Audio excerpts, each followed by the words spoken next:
გავლენების პრევენცია და ქვეყნის დაცვა საქართველოს ხელისუფლებას საკანონმდებლო ცვლილებებით რისკებს ազգავს. მათ შორის არის ამერიკული ფარას ზუსტი ასლი, რომელსაც ოპოზიცია ისევე ეწინააღმდეგება, როგორც საარსებულ გამჭვირვალობის კანონს. სოფო ბერიძე გიამბობთ. უნდა გავიმეოროთ მართლაც, ეს რეალობაში უნდა მოვიტანოთ. არ იქნება სამართალი, არ იქნება მშვიდობა, არ იქნება ქვეყნის დამოუკიდებლობა, არ იქნება სუვერენიტეტი, არ იქნება ეროვნული ინტერესების გატარება. ქართულ პოლიტიკაში უცხოური გავლენის წინააღმდეგ ბრძოლა ხელისუფლებამ იქამდე დაიწყო, ვიდრე ამერიკის ახალი ხელმძღვანელობა ძველ ადმინისტრაციას სხვადასხვა ქვეყნის შიდა საქმეებში ჩარევაში ამხელდა. ვაშინგტონიდან სკანდალური ცნობები ფაქტობრივად ყოველდღიურად მოდის. არსებული რეალობის გათვალისწინებით საქართველოს დამოუკიდებლობისა და სუვერენიტეტის გამყარებისთვის ოფიციალური თბილისი დამატებითი ზომების მიღების საჭიროებას ხედავს. ამერიკული ფარას ზუსტი ასლის დანერგვა გრანტების შესახებ კანონპროექტის სტანდარტები მედიისთვის. ეს არასრული ჩამონათვალია იმ საკანონმდებლო ნაბიჯებისა, რომლებიც ქვეყნის ინტერესს უნდა მოემსახუროს. ძალიან კარგ საქმეს გვიკეთებენ ნაცმოძრაობის მედიის წარმომადგენლებით და NGO სექტორის წარმომადგენლებიც, მათ შორის მომიტინგები, რომლებიც ყოველდღიურად გვაძლევენ ნიშანს, რა უნდა გამორიცხოს სახელმწიფომ, რომ მისი დამოუკიდებლობის ხარისხი გაიზარდოს. ყოველდღიურად გვაჩვენებენ ისინი, როგორ უნდა მიუდგეს სახელმწიფო საბოტაჟის ანტიქართული, ანტიეროვნული მოქმედებების წინააღმდეგ ბრძოლას. მე კი ეძახიან ამ ყველაფერს რეპრესიებს და ასე შემდეგ.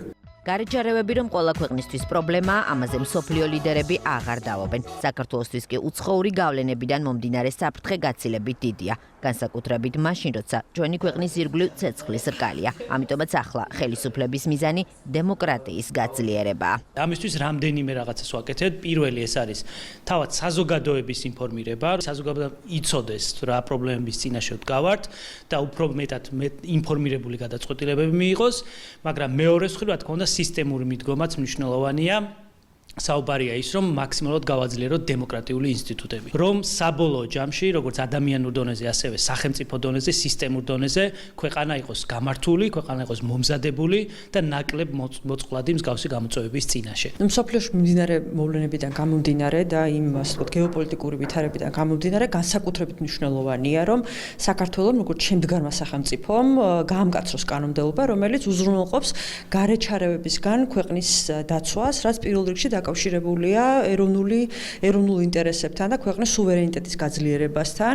ალბათ აქსიომაა, რომ ეროვნული ინტერესების დაცვა და ქვეყნის სუვერენიტეტის გაძლიერება საქართველოს ყველა მოქალაქის ინტერესში უნდა იყოს. თუმცა ასე რომ არ არის ოპოზიციისთვის, ამას ამერიკული ფარას ზუსტი ასლის ქართულ რეალობაში დამკვიდრებასთან დაკავშირებით დასმულ კითხვაზე ხელისუფლების ოპონენტების პასუხები მოწმობს. ბუნებრივია, რომ საქართველოს მთავარ მტერს ოკუპანტს და მათ გავლენებს ისინი არ ებრძვიან და ნაცვლად ამისაც ცდილობენ, რომ ქვეყანას გადაკიდონ საქართველოს მეგობრები. რატომ თვლით, რომ რაღაც თუ არის ამერიკული ან ევროპული, ჩემთვის არის აპრიორი ჩვენს კონტექსტში მისაღები. რა ვქნა თუ ამერიკულია? საქართველოში ეს არის რუსული. აგენტს არ აწყობს არც ერთი ნორმა და მისი აღსრულების არანაირი მექანიზმი, რომელიც მას მოქმედების სივრცეს და არეალს შეუზღუდავს. ოპოზიციისგან ქვეყნის დამოუკიდებლობის წინააღმდეგ ბრძოლა ხელისუფლებას არ უყვირს. მართველი პარტია ოპონენტების მერკანტილურ ინტერესებსა და პატრიოტიზმის არარსებობაზე საუბრობს. ეს ხალხი, რომელიც deep state-ის გავლენის ქვეშ არის და მათ დავალებებს იღებს, ერთმანეთს ელაპარაკება და ამით იქნება საქართველოში ნიუსი. გუშინდელი ნიუსი მაგალითად deep state-მა ან პოლონური ამბავი გახსოვთ ხომ, ცარიელი სკამი და რაღაც რეალურად რასთან გვაქვს საქმე? ეს არის საქართველოსთან მიმართებაში deep state და მისი აგენტურის მიერ დაალაგებული სქემა და გეგმა იმისათვის, რომ დააზიანონ ქართული ინტერესები. იმისათვის, რომ თელეაბილში გაღვიძების რაღაც მდაბიო ბომჟური მესიჯი, გაბომჟებული, გაბირჟავიკებული, რასაც ქვია მესიჯი, კვლავ გახდეს აქტუალური და სინამდვილეში რა ხდება? სინამდვილეში ხდება ერთი მთავარი რამ. deep state-მა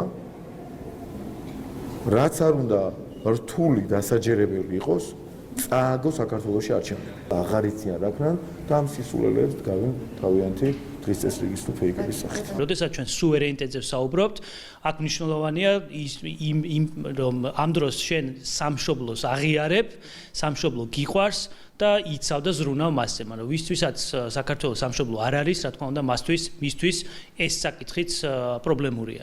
ქვეყნის არაკეთილმოსურნეებისთვის პრობლემები როგორც ჩანს მალე გაიზრდება, რადგან ხელისუფლება გეგმავს, რომ ამერიკული ფარას ზუსტი ასლი ქართულ რეალობაში უახლოეს პერიოდში დანერგოს.